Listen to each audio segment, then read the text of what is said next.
This is a Flat Cap Cafe Racer. I thought in this video I'd kind of give you an update on how I'm doing and some thoughts on why I think the crash occurred out there at Bonneville Salt Flats. But before I do that, I just want to show you some of the kind of people who have been really nice and the thoughts and prayers that's going along. And I've got some pretty cute cards from Steve's granddaughter. Sent me this one. It's really nice. I look like Santa Claus here. And my granddaughter sent me this one. Gave me this one, and she gave me picked me some flowers. Meerkat. Okay. I think in order to kind of look at this,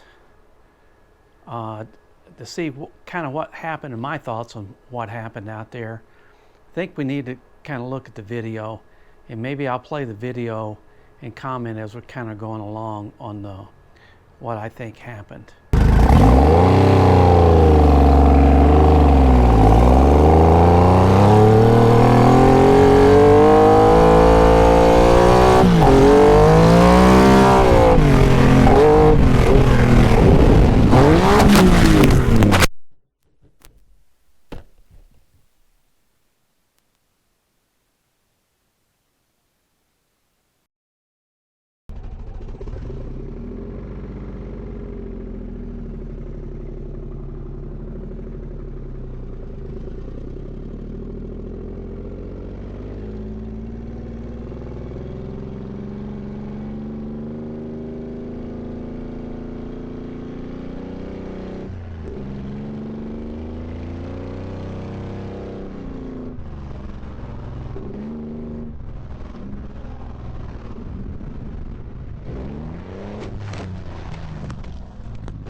I've got some comments in the forums and maybe a few comments in the on the channel also about people speculating what happened.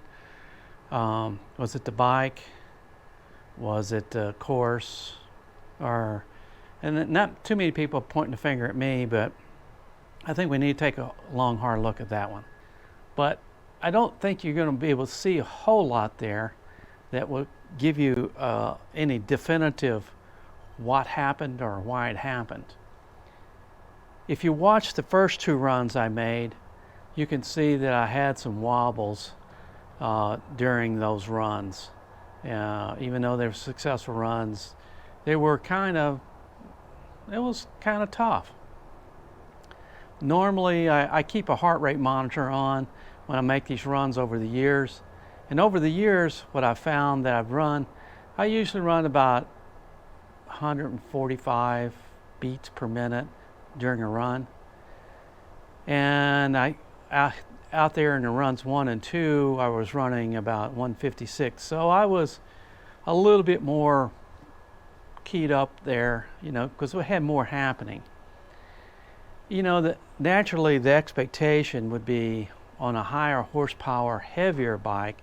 It's strange that I would have that, and especially running on the course we were running on. As far as courses go, I think this course was probably, I've run on one that was worse, and that was in 2019, and that was a course where there was a lot of people fell over on motorcycles and also spun out in cars. It was very, very wet. 2016 course was very good, but it was because it was dry, but it was just so thin. And in this year's course, I would put probably right at where the 2019 course was. It was pretty wet. I think because I was running in 2019, I was running the Thruxton R, and I didn't have quite as much I didn't have near as much horsepower, or the bike didn't weigh as much, and I'd sorted the bike out quite a bit before. I've been running out there a few years already before I actually ran the Thruxton R out there in 2019, so I had a pretty good idea what the bike was going to do, how it was going to act. And unfortunately, we didn't, like I said before, we didn't get the runs that we needed to sort the bike out to make it a little bit more stable than what it was required. So going in, making those 2 runs, the first 2 runs, we didn't really have a time to make a lot of adjustments because we made 2 runs and going back for the record run the next day. So making that record run, we had a plan on the first 2 runs, and took it really easy on the first run, and that worked pretty good. And then we increased it about 1,000 RPMs on the second run. And if I look at it, I made a comment, I thought it didn't wobble as much, but when I was riding it, but in the second run, if I look at it and look at it objectively, I think it probably did wobble more in the second run, even after we made some adjustments, because we were pushing the speed up there a little bit higher. We went a little faster in the second run and a little bit sooner. So we did have a wobble. We didn't really get that cure that. So going into the third run, the temperature was a big difference in temperature. Probably, I think it was like close to 90 degrees or so in the second run, and closer to, it was like 64 degrees on the third run. So quite a bit difference in temperature. So the course, while usually it's better to run in the morning because you got better air, I think it was worse because the sun had not dried out the course. But I went in with a plan to execute on the third run. As you can see probably in this video, I went in, I was going on a little bit more aggressive and hold the throttle open longer, not pushing it really hard throttle, but just winding it up a little longer. And as I was doing that, unfortunate that and I told the boys there at the time, I think I had a divot when I was shifting between first and second that bumped the front wheel, then subsequently bumped the back wheel up. So kind of bad timing on my part, and I think once the back wheel joined the front wheel in the wobble, that it became just too much, and in the end it kind of chucked me off. But to be honest with you, and at the whole time I was riding, I thought I could save it and recover the run and get a pretty decent run. And I told you about the heart rates, the first 2 runs. Well, the heart rate in the third run, it was no more than, I started off in the morning at 58 then beats per minute, then it was like 112 right before I started to run, but it never did get more than 108 until the point where they took the heart rate monitor off at me with an ambulance crew. So I wasn't really scared.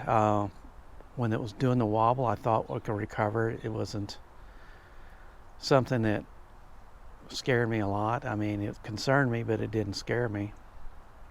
So for me, people will point, the course wasn't too good. Well, the people that did the course, they did the best they could. They actually probably went way beyond the call of duty to set up a course that we could use. I know they probably set it up at least 3 times, maybe 4 times. So I got to give them credit for effort. And when you get out there, it's your responsibility to make a determination whether you're going to run or not.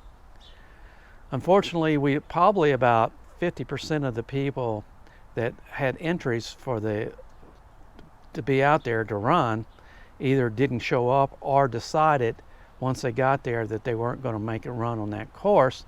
Either one, because the course was wet, or probably the other reason is the course was shorter than usual.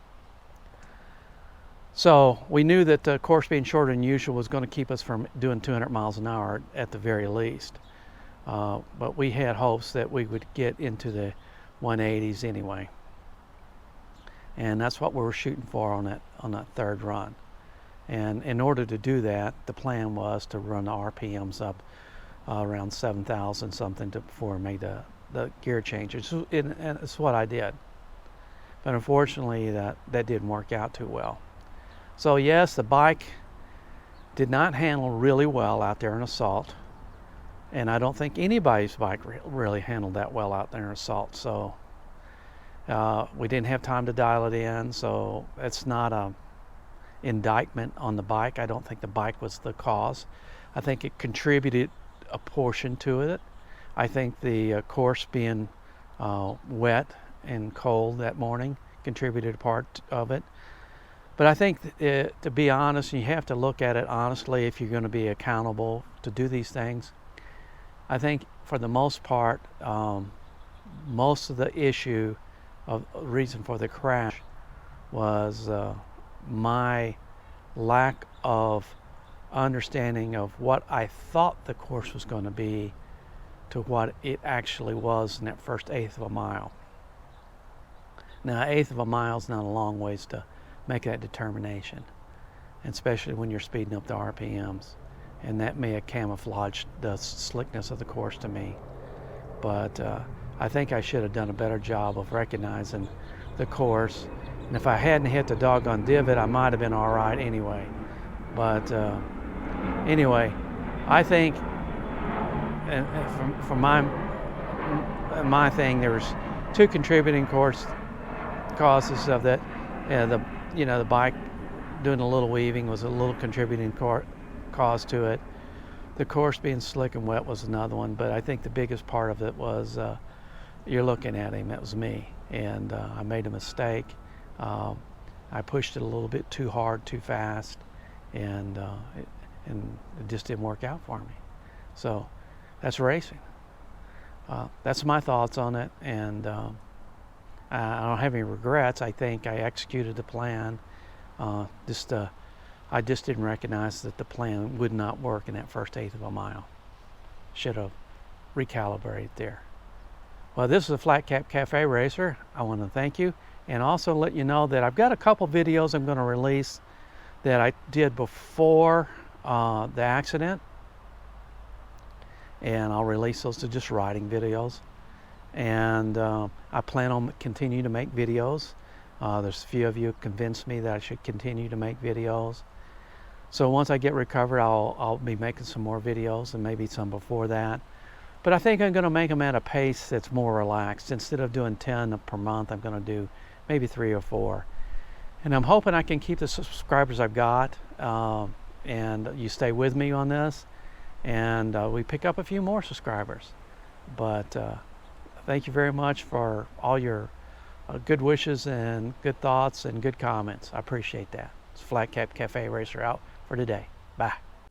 Join me and my friends at Flat Cap Cafe Racer for riding and racing. Please subscribe.